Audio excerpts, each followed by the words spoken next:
Every team, every topic, everywhere. This is Believe. This is FunBelt Commissioner Keith Gill, and I listen to the FunBelt podcast. This is the FunBelt podcast, part of the Believe Network. Folks, to Dusty Thibodeau of Warhawk Report, Jeremy Harper of Howlraiser, and Shane Metlin of the Daily News Record.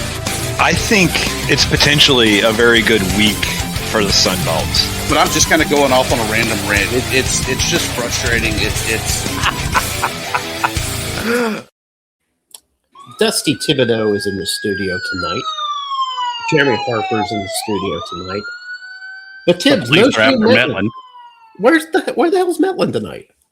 You didn't hear the police? They're after him. They got him. They got Metlin.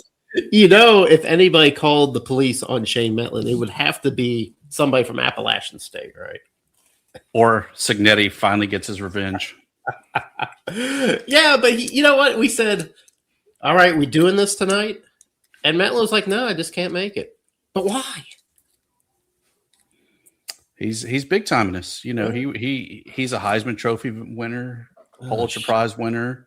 Yeah. He among us, the only real journalist.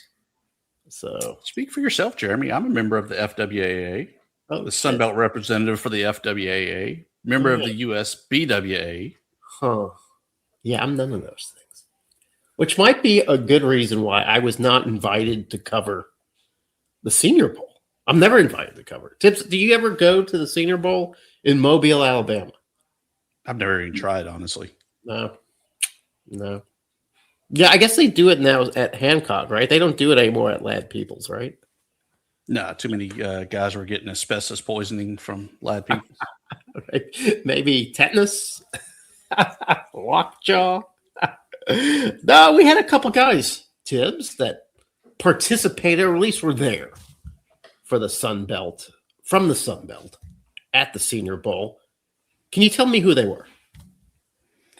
The big man, Georgia State receiver, Ted Hurst, a first-team All-Sun Belt Conference receiver.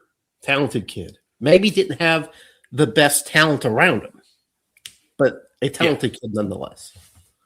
And South Alabama, so it was a home game. He stayed home. Devin Volson, I think is how you say it. Okay, all right. Did I say it right? He's a second-team All-Sun Belt Conference. Wide receiver, running back? I believe so. Okay. Receiver. Okay. Here's the thing for you, though, Jeremy. Yes, they got to go to the Senior Bowl. They didn't get to play in the Senior Bowl, but does that really matter in the big scheme of things? You know, I think that these days, to put yourself onto a gridiron for an exhibition game like that and to court the risk of injury is probably something that these guys nowadays who are risking millions and millions of dollars in contracts from the NFL, they probably would prefer not to play, Tibbs, don't you think? Diego Pavia played, but then again, I think that he had to since it was discovered. He's only 5'9", Jeremy. Yeah, you know, it kind of reminds me of my dad. Dad always says to me, he would always say, Jeremy, I'm 6 foot tall. And when I was a kid, I would believe that because he looked 6 foot tall. And it turns out he's 5'10". So I guess, you know, Diego is sort of channeling my dad when it comes to artificial heightening. But yeah, he had some good passes from what I understand. Didn't watch it. Nah, I didn't. Could have cared less about the Senior Bowl. I mean, love some Ted Hurst. Yeah. Love Devin representing there in his home stadium. But at the same time, you know, the Senior Bowl is an exhibition game, right? It's kind of like the Pro Bowl of old where it's almost a flag football game. They're not really going all out. It's going through the motions. And I feel like if you watch the NFL Network the week of the Senior Bowl, you see what's really more important are all those drills, the workouts, and things like that really showcase what these guys are about. Now, Tibbs, do you watch the NFL Combine? Only the fat kid day. You know, I used to be very interested in the Combine. Yeah, I would go in there and I'd see, what Sunbelt guys did well. And I guess I still am a little interested. I don't particularly want to watch a guy lift a bunch of weights or do that thing where they jump up and hit those flags or do a cone drill. How about the NFL draft, Tibbs? Do you watch the draft? I watch the first round usually, and unless I know that there's somebody that's like a day 3, day 2 type of guy, usually from the Sun Belt, I'm a first rounder, and then I'll look at the highlights and see who the Saints picked up or who's coming here to H-Town for the Texans. Yeah, I do like the slow day of the 3 through 7th rounds. Just sitting there, seeing who's going to get their cup of coffee in the NFL, hoping that we'll see some Sunbelt guys make it. I do like that. I used to like it a lot more. Don't like it as much anymore because so many Group of 5 programs are sort of left out of that process now because most of those NFL worthy guys end up drifting over to the P4. It's just not quite the same. But yeah, speaking of not the same, Tibbs. Wait. On that note, though, Jeremy. Okay. I was trying to make a clean segue, but you go ahead. I know, but I'm dragging the needle across the record. Okay. If it's the cool thing for you to say, "Oh, I went to Carver Elementary School," in your intro for the NFL, would it be cool that even if you went to Indiana, you say, this is whoever Houston Christian University? Yeah, I think so. I you know what? I don't like I told you, like we had a kicker who ended up kicking for New Orleans, but before he went to New Orleans, he played for Notre Dame, and before he played for Notre Dame, he played for us. And it was like a big discussion with us fans. Does Blake Groupie claim Arkansas State, where he had kicked for us for like 3 years? Or does he claim Notre Dame, which has the big brand, right? And sure enough, when he's introduced in lineups, it's usually Notre Dame that shows up. But he's been very good about saying, no, I'm from Arkansas State. That's where I did most of my work. He'll come back to Jonesboro. He'll sign autographs. He talks about Arkansas State. I think that's nice. I think we need more of that. Tibbs, how we used to get Sunbelt legends here, and you love Sunbelt legends. You love Sunbelt legends, but I didn't always think they loved the Sunbelt. I think that it's just a different era. Is all it is. I mean, I still think back to Clint Marks. Our first Sunbelt MVP, quarterback of Middle Tennessee. I mean, it was a time in the early 2000s. He talked about how there were bounties out on players, stuff that definitely would not fly in this day and age. Nah. But it got us to where we were, and I feel like that it's so important to kind of relive that past. And a lot of these are the guys that I was watching and thought they were pretty damn good at the time. Yeah. Okay. Yeah, I like your nostalgia. I don't have a clean segue into this now, Tibbs, because you kind of you blew past it. So it's just going to be a rough, like a potholey segue. No, it's not time for second and short. That's the second and short gone. No, I'm talking about Sunbelt basketball. Tibbs, it's not good. Sunbelt basketball, not right now. Or maybe another way to look at it is that it's actually quite entertaining in that anybody can win. Like Georgia State, for instance. They win one game out of conference. Suddenly they're contenders in the Sun Belt. The fan base at Georgia State must be ecstatic right now. They're like, wow, we thought this whole season was in the crapper, but now we're kind of in the thick. We're kind of in the mix. You get Troy, who looks like they're a team, going to be the team to beat. They lose some games. James Madison, the preseason favorite, very beatable. You can beat those guys. South Alabama, they come out. They win games. They lose games. Is there any team out there from the Sun Belt that you could look at and go, that's the team that's going to win the conference this year? ULM, baby. They're just lulling them to sleep. They're getting ready for the big run. No, I think the team to be. I still like Richie Riley at South Alabama. I think that he's done a phenomenal job. The fact that he's able to have the winning record on the road, you know as well as I do, you got to steal some games on the road. Sitting at 6-4 away from Mobile, that's what it takes. And I feel like that he has a chance to maybe. Because I'm not buying fully into the hype since it's burned us for how long have we been doing this show now, Jeremy? 6 years. It's burned us for 6 years. Yeah, I'm not buying into the Jaguar hype, but I really like South Alabama to kind of be that team to sneak up in the regular season.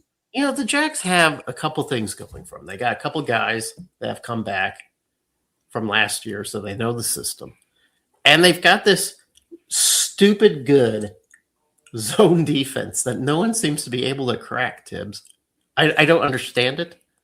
I don't know why anytime that they start putting it together, the other team looks at them like, I don't know what this is. I don't know how to break it. It's impregnable. It's impregnable. It's like the Fortress of Solitude. We cannot get through this. I do not understand it, but that's the way it is. And you know what's funny to me is Old Dominion. We talk about players that are a team with players that have come back. Old Dominion has like 9 guys from last year's team. And they're only 4-7. I don't know how that's possible. They've got the preseason player of the year on the team. They got Jordan Battle, who's good for about 30 points a game, it feels like. I just don't understand why Old Dominion's not better. There's everything about the Sun Belt I just don't understand. Help me make it make sense. You know, maybe it's our fault because we did have Mike Jones on when he was announced as head coach last year at Old Dominion. Okay. We didn't. No. Yeah, we did. Did we? What? No. Maybe it was just me. Did you I just talked to Mike Jones? I don't remember talking to Mike Jones.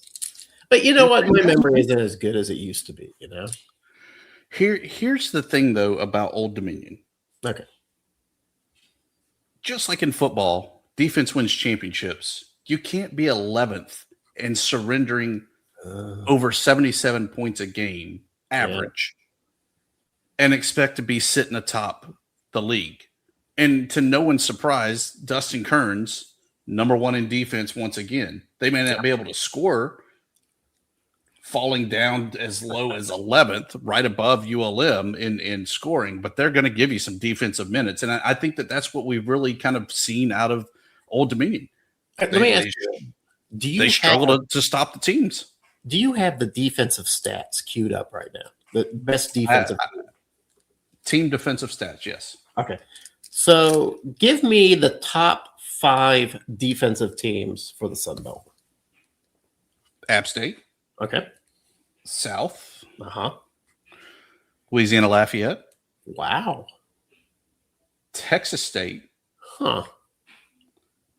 And those fighting Chanticleers from Conway, South Carolina. Are you telling me Troy is not in there? Number 9. Huh. They are all gas, no break, though, Jeremy. They're the tops, hands down, offensively. They are literally beating the opponents, so averaging almost 84 points a game. They're just going to outscore you. Okay, I got you. Meanwhile, my Arkansas State Red Wolves, I don't know what's going on with those guys. They beat Texas State, and since beating Texas State, have gone, what is it? They've lost 5 out of their last 6. They go to Georgia Southern. They beat Georgia Southern, and that's it. It's just a bizarre season for everyone. You know, like, first of all, I think everybody thought Louisiana. We all thought the Cajuns were going to be better. And you know what? They ended up kind of riding the ship. You know, they're 5-6. They're actually right there with Arkansas State. But they figured out some stuff. And look at James Madison. 3rd to last. How is that possible, Thibodeau? Explain it to me. You know basketball. What's going on? If only we had Metland here, and he wasn't off doing things that are perceived to be more important. No, like we talked about with South Alabama, James Madison 7-2 at home, 3-10 on the road. You don't win on the road, you don't win the league. Period. Yeah. And they're sitting 4-6 overall. Their last 10, just really unable to do much of anything when it comes to it. When we start peeling back the layers and looking at the individual scoring, they have nobody they have one guy in the top 5 for scoring. Justin McBride, averaging 16 points a game. That's it. So to me, the surprise team, like Troy doesn't surprise me that much. South Alabama doesn't. App State's been there before. Dustin Kern's always just going to have a good team no matter how poorly they play in the out-of-conference. Marshall has had their moments off and on, but Coastal Carolina is really surprising me. They get rid of Jordan Battle, which I don't know, Battle left on his own accord or not. But Battle was a good piece for them last year. He's like their only piece. Now this year, they're winning games. Have you seen anything from Coastal that explains? They're good from the outside. They're number 4 right now, shooting the 3 in the Sun Belt Conference, averaging about 35%. Got to see it firsthand as I watched the Warhawks fall in a close battle there with the shots. But, it's like there's nothing special about them, but they're doing just enough to have that one extra point on the scoreboard to down their opponents. And I mean, don't get me wrong, that's great. I mean, no one looks at the scoreboard on a consistent basis to say, oh, well, they only won by this or that. It's what's your overall record. And they're definitely putting together a good resume there. But I just, something's missing from them for them to really go dancing too far into Pensacola and try to get to that Monday championship game. No, and definitely we're not going to see much action from anybody in the NCAA tournament unless some magic happens. But as good as or as poorly as the men are playing, the women aren't too bad. The women are putting out some pretty good product. I mean, you've got 4 teams. Let's say 5 teams with James Madison sort of pulling up the rear of those 5 teams that are actually really good women's basketball teams. I'm talking Arkansas State, Troy with their big rebounders, Georgia Southern, Marshall, and James Madison. Just 5 programs that are on fire right now. I caught the Arkansas State James Madison game, and it started off slow. It was a lot of missed layups, a lot of missed jumpers, a lot of turnovers for both teams. James Madison took the early lead. And then it became what was, in my opinion, maybe if you were on the other side of it, you maybe didn't think this way. I felt like it was one of the best basketball games I had seen in a long time. Both teams were playing like it was a playoff game. They were, on fire, hustling, making incredible shots, not capable shots, just incredible 3-pointers, incredible reverse layups. It was just a great game. Are we seeing some sort of golden age of women's basketball in the Sun Belt, or am I just glowing because Arkansas State's 10-1? You're glowing over Arkansas State. And to me, what's weird, Arkansas State does not have anybody in the top 10 for scoring. No. It is a true team effort. And I think that that's really been their difference, is that they're not relying on this person or that person to have a great offensive game, a great defensive game. They collectively kind of control their own fate. And I think as long as they can keep that up and going, they will be playing Monday afternoon in that championship game once again, Jeremy.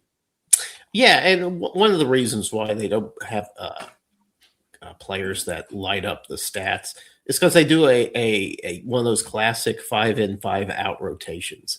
So, and everybody plays an even amount of minutes. So you got 10 players out there all playing about the same type of minutes. So that is something that the only time I had ever seen that type of rotation, I know others have used it, but the only time I've ever really seen that was with the Rhodes Lynx in Memphis. That's how they would do their rotations. I'd never seen this before in a women's lineup. I'm sure others must do it, but it's worked really well for Arkansas State. Arkansas State, their only weakness, they're not very good at rebounds. They don't collect a lot of boards. If their outside shooting isn't working, they will be beat, as Troy illustrated to them a couple weeks ago. So, any other observations you want to make with the women before we move on? The Cajuns are bad, and I say that. Yeah. I can't find anything to even say, oh, well, they're doing this. I mean, they're not playing well together. They're not good offensively. They're not good defensively. It's just bad. And it's so surprising knowing that they have the same coach coming back, a guy that will easily be a Hall of Famer there for the Cajuns. But this might be his last rodeo, because I just don't see where they can allow this to keep happening, where they're bringing up the rear and holding up the league, so especially on the women's side. Yeah, if you look at ESPN, just go online and you check out the Cajuns women's basketball little page that they have up. It's just a sea of red L's on the schedule. 2-20, Tibbs. That is a historically bad output. Coastal Carolina must be wondering what the hell happened to be the one conference defeat in that group.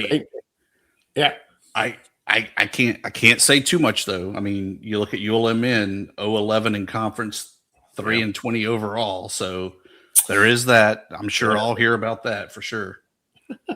Who's going to bring that up? Who would do that? I don't know. Whoever listens. My niece listens. She's a new subscriber to FunBelt Podcast.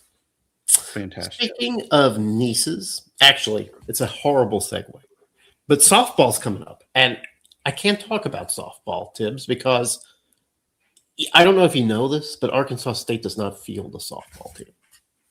And for that, we're thankful. So, all right. So, who's going to be good this year? Who has the Sun Belt picked to win the championship?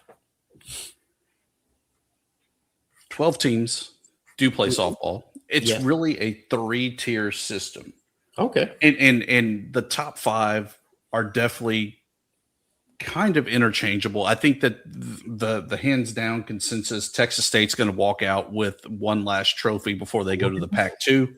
Okay. We can't let that They have eight first place votes. ULM picks second with no first place votes, meaning everybody in the league thinks they're the second best team in the league. Wow. Is that a pretty exciting position for you guys? I don't know how to handle that. Well, and I say that because we haven't seen success like that in any other sport. So to be picked that high, it's really a new thing. I'm kind of curious to see how the pressure plays out, because a lot of the same pieces are back. A couple pitchers graduated, but it's largely the same roster from last year with some good pieces that were added. They should be pretty good, but I also kind of see the Chief off in the horizon, and we know what happens when the Chief gets pissed. Bad things happen on the Bayou. You don't want to piss off the Chief. So aside from ULM, which surprisingly good the last two, or projected to be good this year, surprisingly good last year. You got Texas State, always a powerhouse. Probably Cajuns number 3, maybe one first place vote. Okay, all right, the Cajuns. Okay, Coastal 4, 2 first place votes. I would Marshall, expect that. 5th, 1 first place. And Marshall's point total in the preseason poll, 100 points. And then we get to kind of that second tier. Okay, the second tier. Who we got? App State with 85. JMU 75. Ooh. Georgia Southern 64. Troy 63. South Alabama 42. And then we get to the third tier. Okay. Southern Miss 29. Georgia State 14 points. Poor Georgia State. So this is another thing that we could have talked to Metlin about, because James Madison, I don't want to say, I'm going to say it, they were a softball school, right? They were like nationally recognized as a university that churns out solid to great softball teams. And remember last year, they weren't good. And it was kind of a surprise. And Metlin made a good point. He was like, listen, everybody around James Madison now has totally invested in their softball teams because they see the money it makes, the publicity it generates. They see that it's an exciting product. The girls kick ass playing softball. In a lot of ways, it's more interesting than the baseball games, in my opinion. So now you've got schools with more money putting more investment in it. And he cited people like, for instance, the Virginia, which suddenly wants to have a good program, and they're sucking away talent from James Madison. So now James Madison is a second-tier softball program in the Sun Belt. How did it happen, Tibbs? Honestly, I can't help but wonder if they didn't shift the focus of we're going to be really good at football because that's going to be the big money maker. And then at basketball, because if we can win in the NCAA tournament and get a share, then that's going to make more money than even the year that they went to Oklahoma City for the World Series. And so I can't help but wonder if that's not the case, that they really shifted focus to those three big sports to kind of own and dominate those sports, which traditionally they have done, especially in their Sun Belt era. And that's pretty much what Group of Five teams generally have to do, right? I remember for years, Arkansas State just sort of gave up on basketball, just said, you guys are kind of on your own. We're going to put all of our focus on football. I sometimes wonder if that's what Old Dominion is doing, Tibbs. Have they just kind of gone all in on football and said, we're going to try to become a football powerhouse? That's where the revenue is. That's where the exposure is. And basketball is going to suffer a little bit? Maybe. But you got to look at that arena that they have for basketball. There's no way in hell they're letting that thing just kind of rot, so to say, and not have a good product there. I feel like Old Dominion might be the diamond in the rough that they can kind of manage across the board. I mean, you look at it traditionally, great women's soccer, traditionally great tennis, great baseball, great men's and women's basketball, great football. I mean, maybe they are the diamond in the rough and what we really need in the league. And then also what we in the G6 need to kind of aim towards. Yeah. Speaking of baseball, I've been seeing rumblings, Tibbs, on the A-State side. I'm not really. Although I have seen some sort of polls too that have included some Sun Belt programs, and you probably know who they are. When do we see an official Sun Belt? I think we've already done all baseball teams, haven't we? No, there's been no release for it. It should be out sometime this week, where we get to see the preseason teams, because I think we're 2 weeks away from start of the season. Yeah. Okay. So it's coming up, and I have to admit, I'm not excited. I'm not excited about the season, but I am interested in the season. Sun Belt plays just great baseball. So it's kind of interesting to see the Sun Belt battle it out. I love the out of conference schedules where you pick up big wins against big name programs simply because Sun Belt plays good baseball. You're going to have Southern Miss in there. You're going to have Coastal Carolina. Cajuns probably destined to come back and do some business. We talked about Old Dominion. Those guys are always good. Every now and then you get a Georgia Southern team or Appalachian State team that makes some noise. Looking forward to it. Arkansas State, they're finally putting some money into their program. I think late last week, I believe they broke ground on a new indoor facility. So money is being poured into the program. They finally understood that, hey, the Sun Belt is a baseball conference. We got to be a part of this. Tibbs, how are the Warhawks going to be this year? TBD. I say that. I think that they'll be able to hit. They'll be able to field really well. I think the biggest question is going to be pitching. It may be a norm that we see a 15-11 game where the Warhawks win because they literally just beat their opponent. With that said, the pitching could come around, but based on fall ball and early spring, that's kind of where we sit. Pretty much. It's pretty much if you've got good pitching, you're going to win, right? Like I've never seen like a poorly pitched team do well in the College World Series. Yeah, I think that you have to have good pitching. I don't think it has to be great. I think you have to have good pitching. Okay. But at the end of the day, you still got to be able to put up runs and be able to put the ball in play and see what happens. What's more frustrating to you personally, a team that can't hit or a team that can't pitch? Jeez. Probably that can't pitch, because even if the pitcher isn't getting the strikeouts and he's just throwing the guys balls that are ground balls, fly balls, it's still outs. And it's 27 outs to victory. And so if you can't put it over the plate to at least let it get in play and give your defense a chance, it's going to be a long day. In college baseball, how important is fielding a good defense? I think that's one thing that you can. Is it a luxury or is it a must? I think you can get by with it, but I do think that you have to have a good catcher, because I think that battery is where it's really at. A guy that's not willing to get dirty, get bruised, banged up for balls in the dirt, you're going to have some bigger issues. Okay.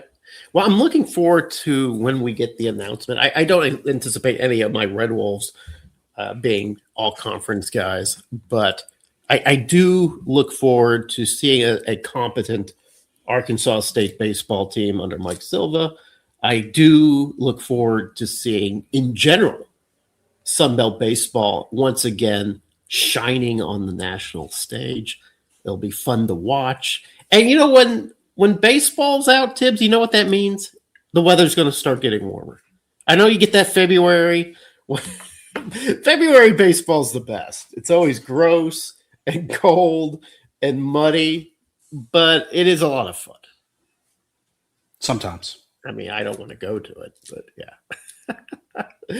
All right, so I think we're at that time. It's promos, practical jokes, and punks, right?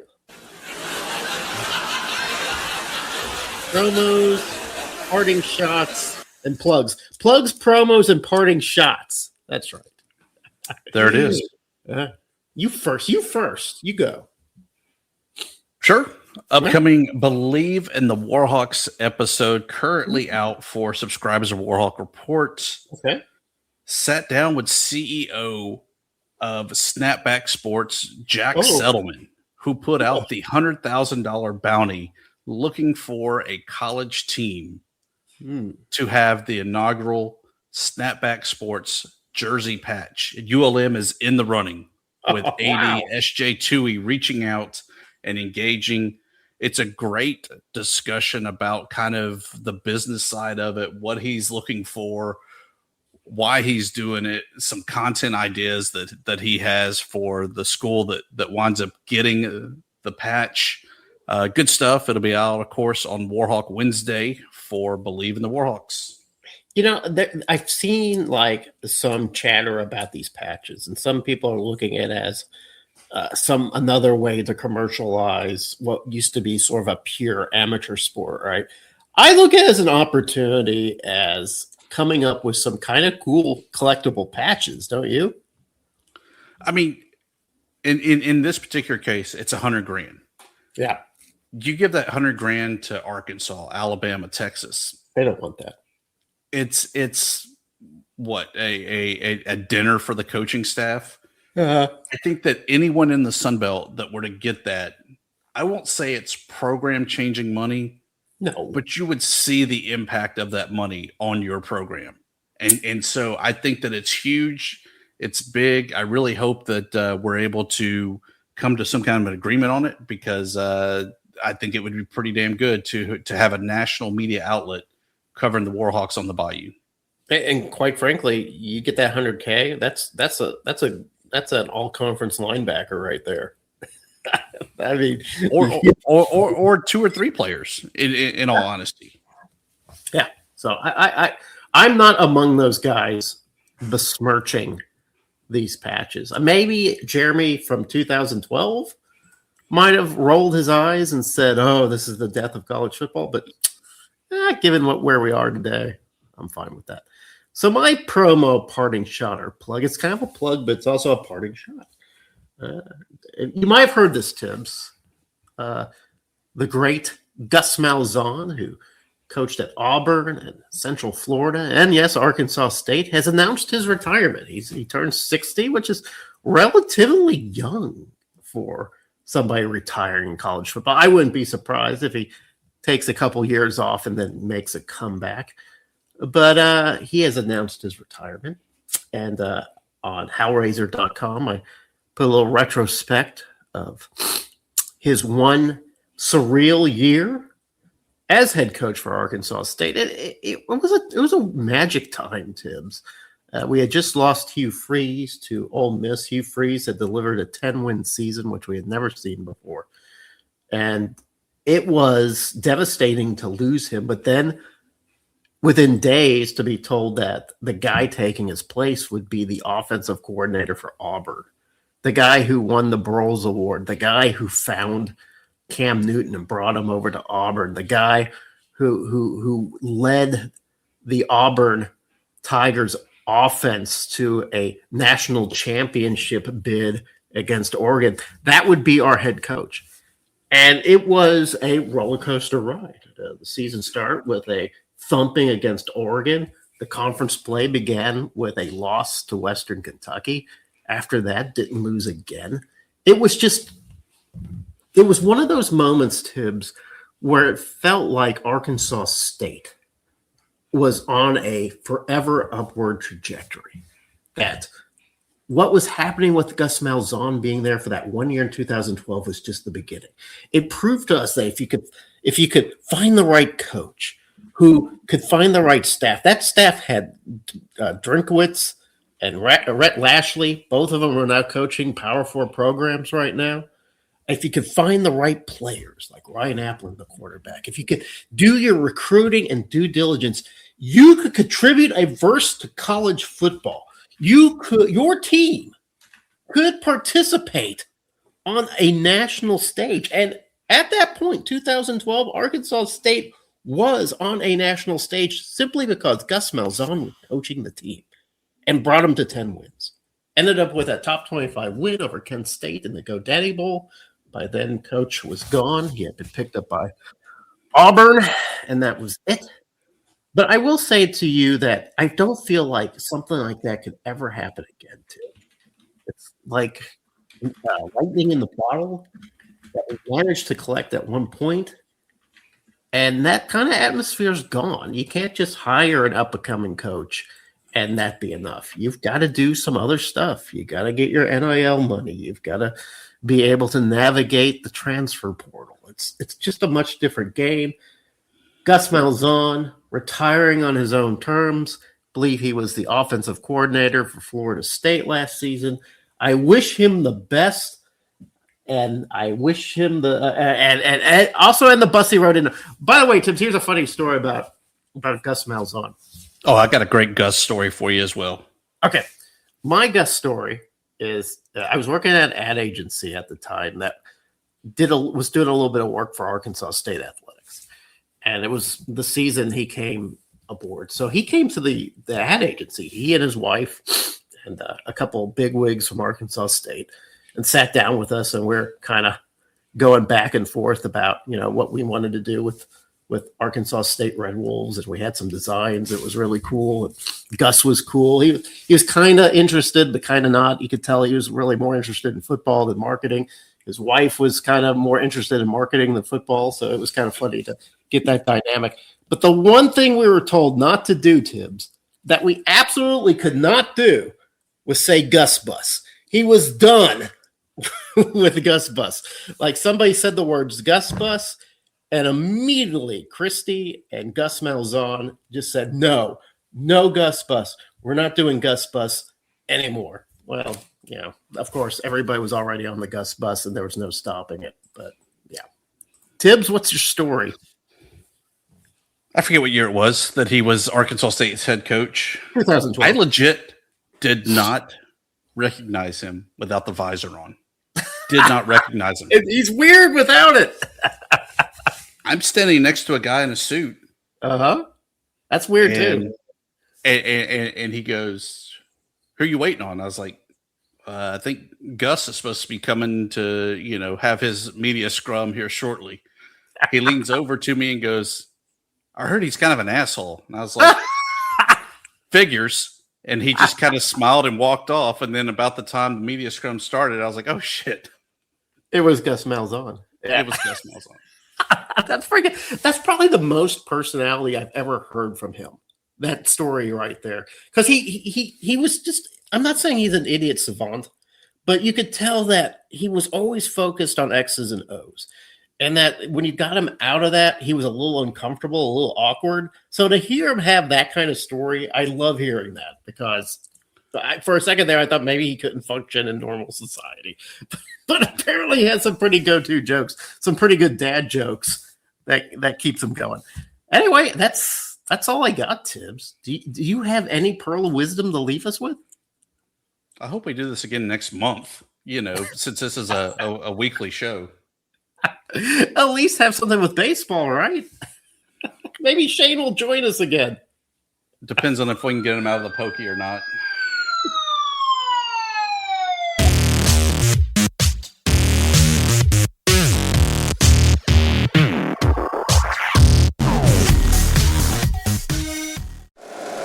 If you like the show, please take a moment to rate, review, and subscribe. It really does help the show to grow. Thank you for listening.